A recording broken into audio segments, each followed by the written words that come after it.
Hi guys! Hello there! In this video, we're going to talk about Canadian driving quirks. We all know that Canada is a huge country. In fact, it's the second largest country in the world.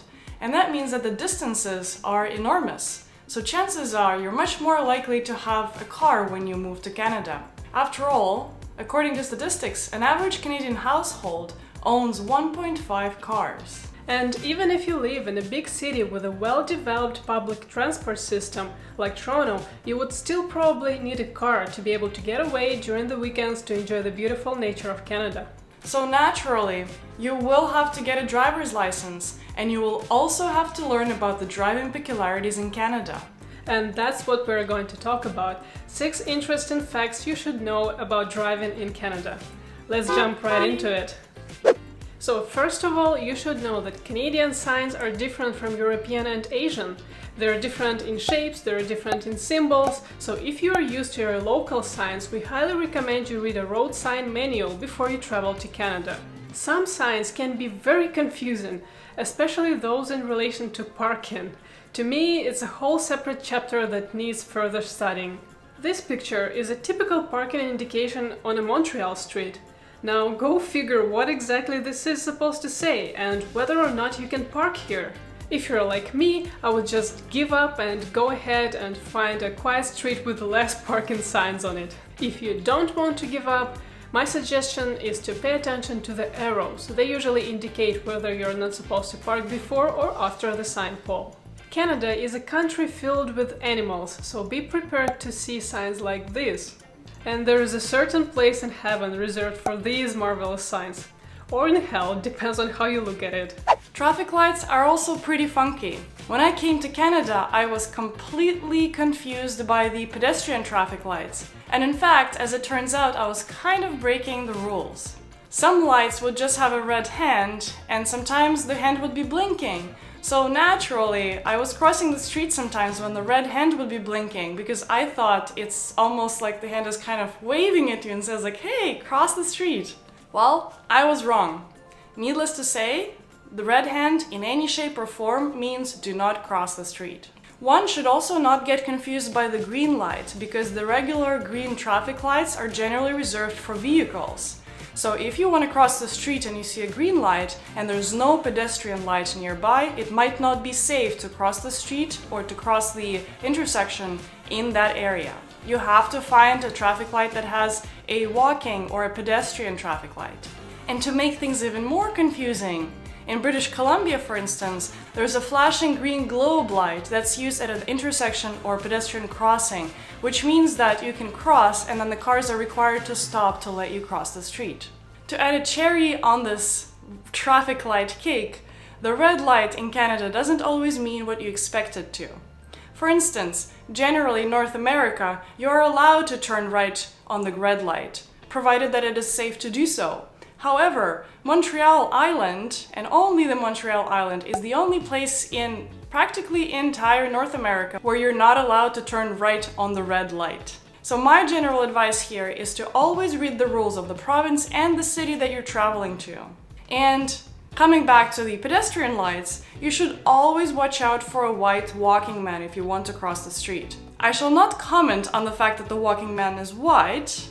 And to be honest, this color is not the most visible choice of color, especially if it's bright outside, and especially in winter, during the snowfall, when everything is white, it becomes very difficult to distinguish this light in the background. Canadians are predominantly cautious and respectful drivers. If Canadians see something unexpected happening on the road, they would usually slow down. And if you're driving on a Canadian highway and you see someone on hazard lights, you would typically just change lanes to keep a distance.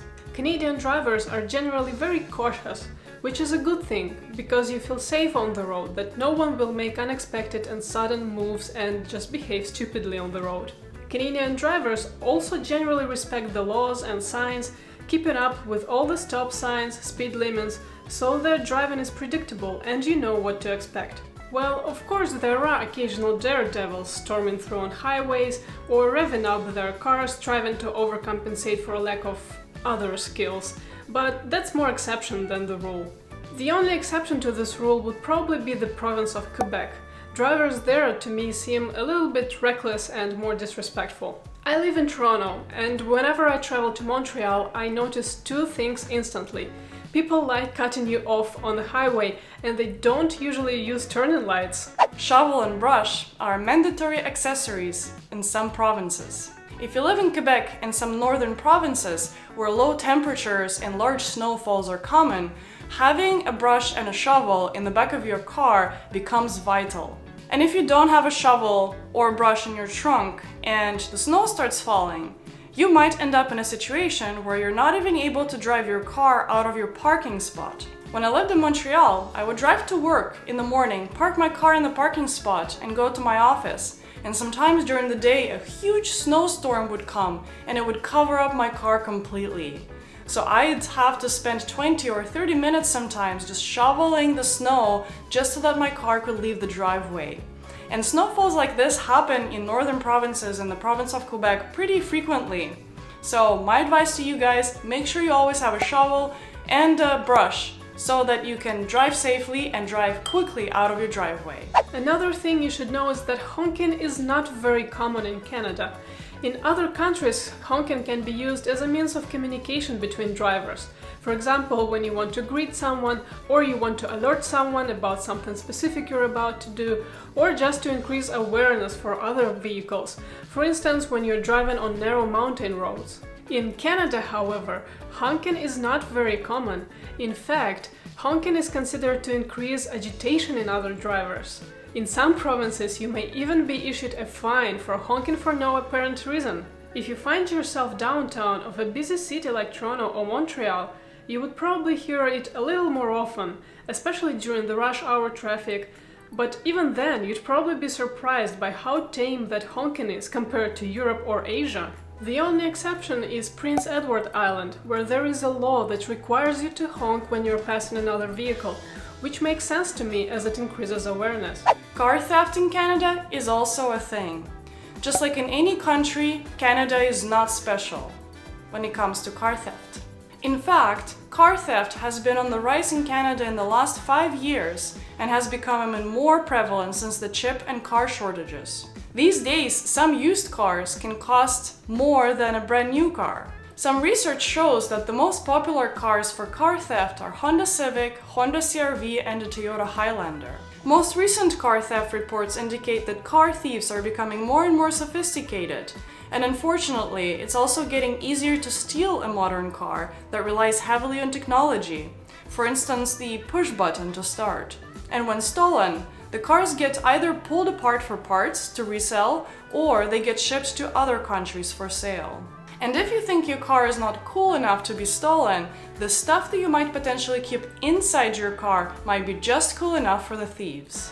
I myself was a victim of a car theft a couple of years ago back in Montreal, in a neighborhood just 10 minutes away from downtown. I left for about an hour. I came back to only realize that all the compartments in my car was completely wiped, my backpack was torn apart, and my laptop, some cash, some expensive sunglasses, and a bunch of other things were stolen from my car. I left my backpack visible on the back seat of my car, and that was my mistake. And I've learned the lesson: never leave any visible items inside your car. Always hide it, either in your glove compartment or in your trunk where no one can see it. And if it's something very valuable and expensive to you, just bring it with you. Don't leave it inside your car.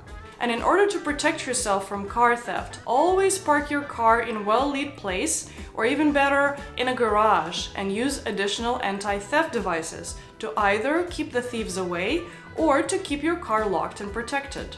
So here we are. These are the 6 interesting facts, at least the facts that we find interesting, about Canadian driving. If you live in some specific provinces in Canada and you have some fun and interesting facts about driving to share, please leave a comment below. We'd love to hear your stories and learn a little bit more about what Canada's like. And that's it. Thank you for watching. Please don't forget to click the like button below and subscribe to this channel. If you're already a subscriber, thank you, and you can go ahead and choose what to watch next on the right side of the screen.